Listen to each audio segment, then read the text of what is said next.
Food insecurity is a problem that affects people in nearly every community and reaches across barriers of race, gender, and age.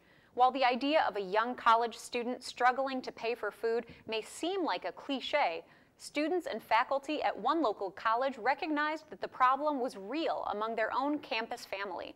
Their efforts to impact hunger are now receiving some outside attention that's helping spread their mission even further.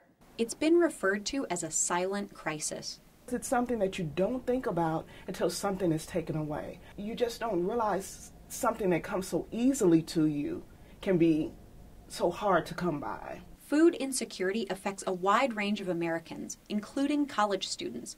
A 2014 report from Feeding America, the nation's largest network of food banks, shows that nearly 1 in 10 adults seeking food assistance last year were students. At Calumet College of St. Joseph in Whiting, staff and students began to talk about the hunger problem. Faculty and students got together and they started talking about what they'd seen where students couldn't afford food, so they were relying on faculty members to bring them leftovers or buy them lunch. And it was just very common for students to struggle to afford food. So out of that discussion, they came up with the idea of a food pantry.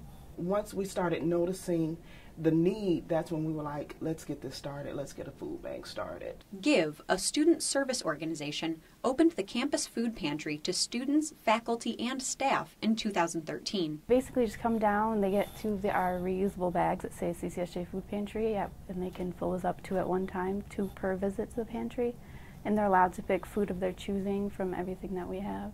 We try to make it as confidential as we can, so we can make them feel more comfortable coming down.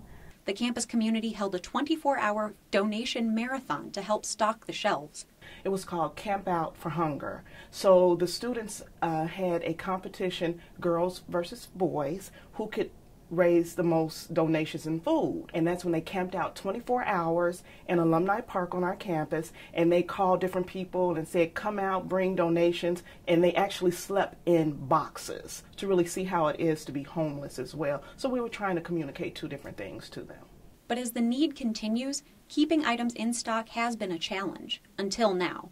The student-run CCSJ Food Pantry now has a partnership with the Food Bank of Northwest Indiana, which provides shipments once a week. We didn't have enough quality and quantity of food to meet the need here, so we partnered with the food bank in order to get better quality and a greater amount of food. The pantry can now offer items like meat, produce, and hygiene products. We are able now to provide just an array of things right now, as you can see on the shelves, that we weren't really able to get, and we're able to get fresh items too, which is really good. We already have, I think, about 10 new clients, so that's great. We want to keep getting new people to come in. We want them to not feel ashamed, to know that this is there for them and that they shouldn't be embarrassed about it. We actually get a lot of international students too, because they're just coming to the country and they're paying for tuition and housing, so they don't have a lot of money for food. So they seem to really appreciate this. The student volunteers running the food pantry also benefit by gaining valuable work skills. I helped set up the pantry, and I was involved in the planning and organization process. They're learning how to write grants, they're learning how to coordinate schedules, all types of leadership skills which are transferable to the workforce. Organizers say they're still working to make students aware of the service, and the support they've received is encouraging. We just want to increase our clientele, more new and returning members, and to know that this is here if they need it. I'm just glad that everyone has an open ear and an open heart here to give. Student organizations at Calumet College still help to keep the shelves full in the food pantry by holding food drives and fundraisers, and they are currently planning this year's Camp Out for Hunger event.